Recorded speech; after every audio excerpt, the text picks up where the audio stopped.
Hello and welcome, my name is Kyle FtW and welcome back to another Call of Duty Vanguard video. Today, as promised, we are back with some more details surrounding everything that is going to be coming with Season 2. If you guys missed my video from yesterday, I talked about everything in the roadmap, which, is a little bit of the loose details, but today we're going to go into depth about everything that is going to be added within the multiplayer side of things, and then I will have a zombies video later today. So without further ado, let's go ahead and get into this. So of course, all of my information is once again from Charlie Intel.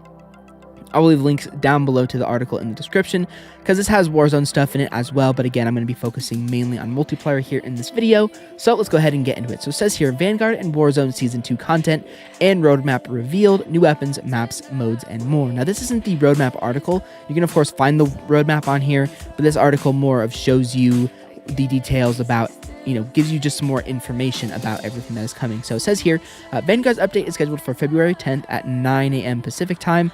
Meanwhile, Warzone is scheduled to shut down its servers from February 14th at 9 a.m. to prepare for Warzone's Pacific Season 2. So again, the update goes live for Vanguard tomorrow at 9 a.m., which is pretty awesome. But again, the content won't actually come in until February 14th, which is a little bit interesting that they're doing kind of a 5-day gap between the launch of the season and the update. I'm not really sure what this update is going to bring. I'm assuming from what we've seen from patterns with Cold War is that they're going to basically add the perks into the game. They're going to add sort of the change to the background aesthetic of the lobby, and basically that's going to be it. Maybe implement the changes to weapons, whatever else that's going to happen. So now let's go ahead and get into this. So it says here, new content coming to Vanguard and Warzone Season 2. So it says, an elite trio who joined Butcher in a high-risk and even higher altitude raid for Nebula 5. Task Force Yeti is the 7th Special Operations Group out of Vanguard's Forerunners for Tactical Warfare. Each brings its own favored weapon and background to the front lines, with Austrian Assaulter Anna Drake leading the pack via the Season 2's Battle Pass. So here we can see the picture of, or the Anna Drake operator, which is coming in at launch, which is very, very cool. We also have a look here at Thomas Bolt, who's coming in season, and then we have Gustavo dos Santos coming in season as well, who are the other two operators. And again, as I mentioned in my video from yesterday, the Anna Drake is going to be the free operator, and then unfortunately Thomas Bolt and the Gustavo are going to be operators that you have to buy out of the store, which means if you want to unlock the chrome camo or the gold camo for these characters, you're going to have to grind and buy. You're going to have to cop up $20 or $40, I should say, to be able to do that, which I don't agree with. But again, this is just a news video, and you guys can take that with what you will. I personally didn't buy, the other operators. I'll just rock the chrome awesome looking skin or the tier 100 skin whenever I get those operators. We're also going to be getting 4 new weapons. One of them is going to be the KGM-40 assault rifle, which I mentioned from yesterday, and the description of this is, it says, adopted across several Scandinavian armies during the war, and also the preferred weapon of Anna Drake. The KGM-40 is a high-caliber, fully automatic weapon that rivals the first 3 assault rifles unlocked in Vanguard, boosting the second highest damage per shot in its category, a similar effective range to the NZ41, and a fire rate above 600 RPM. This weapon can be a strong contender in mid to long distance engagements. Its strength can be fully unlocked when an operator can control its recoil. So this sounds a lot like the weapon that they mentioned, the NZ41, or the Man of War from previous Call of Duty games. Sounds like a very good assault rifle. It seems to have a low fire rate, high damage, but it takes a little bit of skill to use, which is some of my favorite ARs to use and weapons in general to use, because if you use them to your advantage, you can absolutely decimate enemies. I mean, I've seen some crazy gameplays with the NZ41. Low fire rate, high damage, looks to be a very, very awesome weapon. And what's also very important to note here is that it says it rivals the first 3, which is the STG, the bar, and the STG, I believe, the bar, and the automaton. So that's a really, really good sign. Any weapon that can counter those 2 or those 3 assault rifles is something that's definitely going to be worth using. Next, we have ourselves the Whitley LMG, which is coming at launch, and again, the KGM M40 is going to be at launch, and it seems like this is the KGM-40 is going to be the tier 15 blueprint or weapon, and then the Whitley LMG is going to be the tier 31, or vice versa. So it says here, the Whitley represents one of the first machine guns ever used in warfare, rivaling its Battle Pass brother for a strong mid to long range tool across all 3 game modes. Despite its age, their LMG is highly customizable, and even in space form provides a niche role with the best damage per shot compared to its 4 Vanguard competitors. This weapon may have great potential across Vanguard and Warzone, but if you have the skills like Thomas Bolt, the Whitleys may soon become your favorite weapon. LMGs are always going to be good from close, medium, and long range, and I'm excited to give this weapon a go as well. Not really much to talk about with this because it doesn't really give anything too specific about it, besides it says that it's highly customizable, which means it could be a lot like the sort of LMG that we had in Modern Warfare that could be basically turned into the G36C, depending on how you built it. So that's very, very cool. And again, we'll have gameplay of both of these weapons as the season goes on. Next, we are going to be getting the Ice Axe, which is coming in season.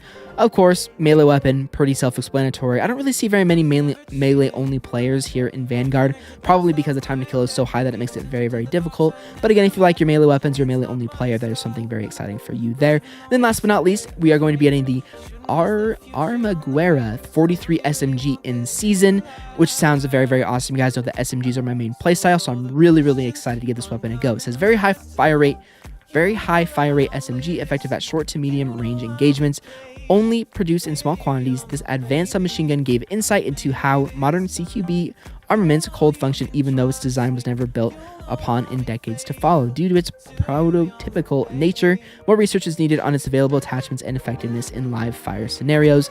It says this SMG can be unlocked in one of two ways, through the SMG-based challenge or via the store bundle to be released later this season. So again, this isn't going to be coming with the Valentine's Day event, unfortunately. It's going to be sort of like the well gun that was added, where you basically earn this weapon by either doing a challenge, which doesn't seem to be too difficult, which usually isn't too difficult, or you just outright buy the bundle. And knowing me and knowing what I usually do, I will go ahead and buy the bundle. So there is a look at the new, or at all of the weapons that are being added into the season. Some very, very interesting, cool weapons that I'm definitely very, very excited to give a go. Hopefully they're all good. Hopefully they're all viable, and hopefully they rival some of the very good SMGs and ARs and even LMGs in this game. So now let's go ahead and switch gears over here to the Vanguard Season 2 multiplayer maps, which is Casablanca and, of course, Condola. And again, the article just gives a few more details on this map. So starting off here with Casablanca, it says, a shining jewel of Morocco, Casablanca is a medium-sized 3-lane style map within a bustling marketplace with several buildings to explore and climb upon. Expect a variety of vertical engagements that invite a variety of close to long-range tactics. Awesome to hear that this is a 3-lane map, and the aesthetic looks very, very awesome as well. Again, there's a whole bunch of images here on this article, which is why I have it linked down below, so you guys can kind of basically get a picture to the words I'm saying.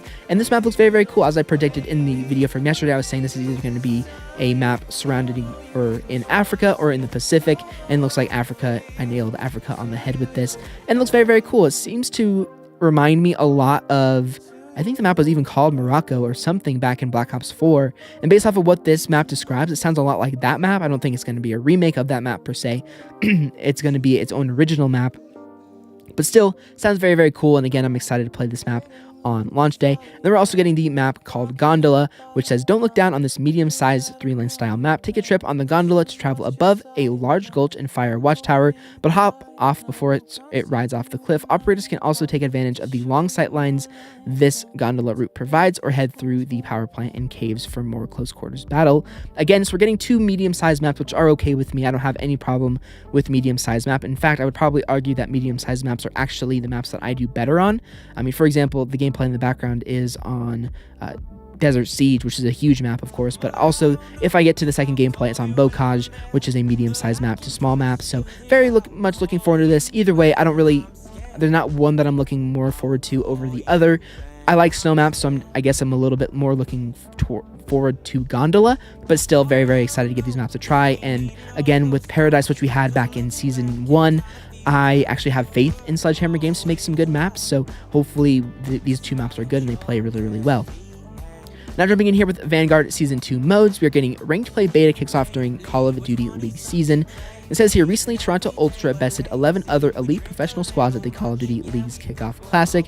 As the league continues its regular 2022 season schedule following an exciting opening weekend, Vanguard will offer a bespoke multiplayer ranked play mode launching in beta at the start of Season 2, featuring league-approved rules, visible skill ratings, and new competitive awards, among other innovations from Treyarch and Sledgehammer Games. Stay tuned this week for more information about this 4th pillar of Vanguard and everything like that. So again, this sounds cool. I always play a little bit of league play within the Call of Duty games. Not really that much. It's not really my thing, but sometimes But I did play it back in Black Ops Cold War, and I did play it in Modern Warfare a little bit as well, and I like it from time to time, especially when, you know, the Call of Duty League is going on and I get kind of into the hype of Call of Duty League. Then I'll probably jump into it a little bit, but most of the time I don't play it, and I think a vast majority of players don't play it. But still, for those of you who want it and are excited for it, who like to play competitively, then there you go. It's in the game. Again, with skill-based matchmaking, the game feels pretty much like ranked play, sort of, in a way. But again, it's still fun, and I do play it from time to time, and so something that's definitely worth being excited for if you have played this, or if you want to play this mode. Now, as far as events and gameplay changes coming to Vanguard Season 1, we're getting 2 perks, a lethal grenade, and a new Killstreak, which are all free in the Battle Pass. So the very first Killstreak is something that I'm very excited for, and I'll probably use all the time. Hopefully it's really good.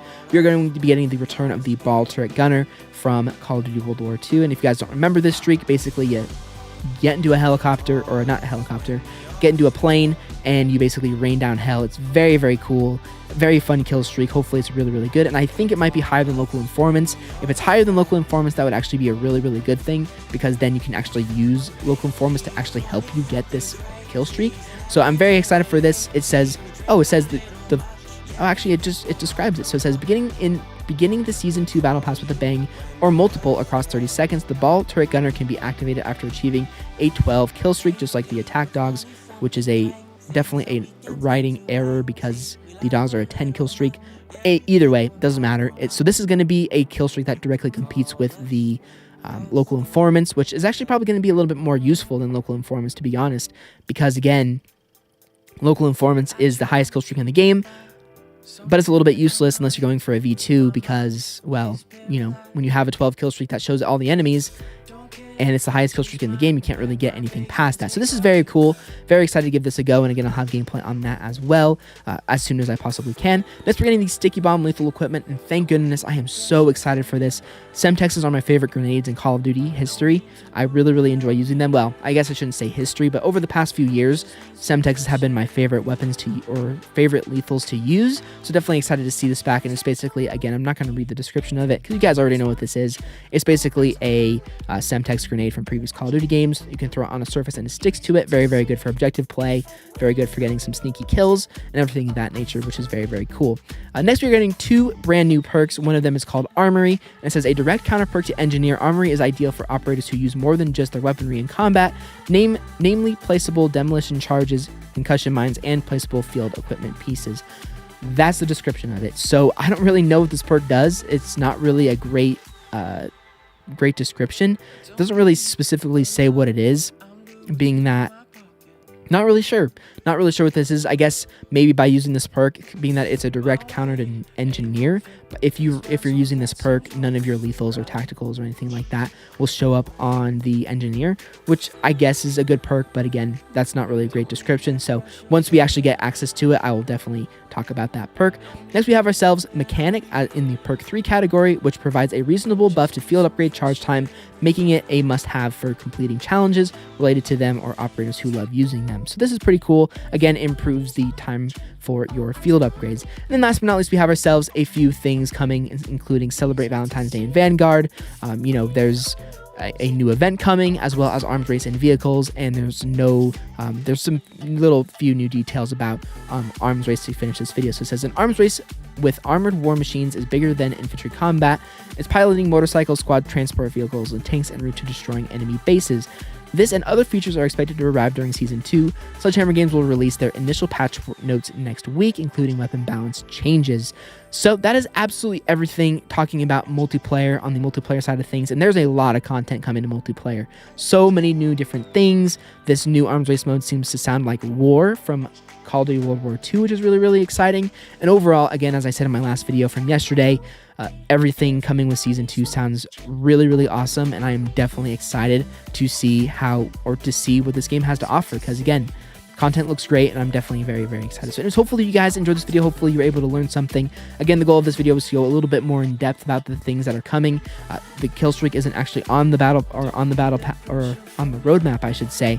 It wasn't on there. Some of the other information here in this video wasn't on there either. So again, just wanted to do that. So anyways, hopefully you guys enjoyed this video. If you guys did, like your results appreciated. If you want to check out my previous video from yesterday, which was going over the roadmap a little more loosely, you can feel free to check that video out. But anyways, I'll see you guys all on another Call of Duty Vanguard video later on today.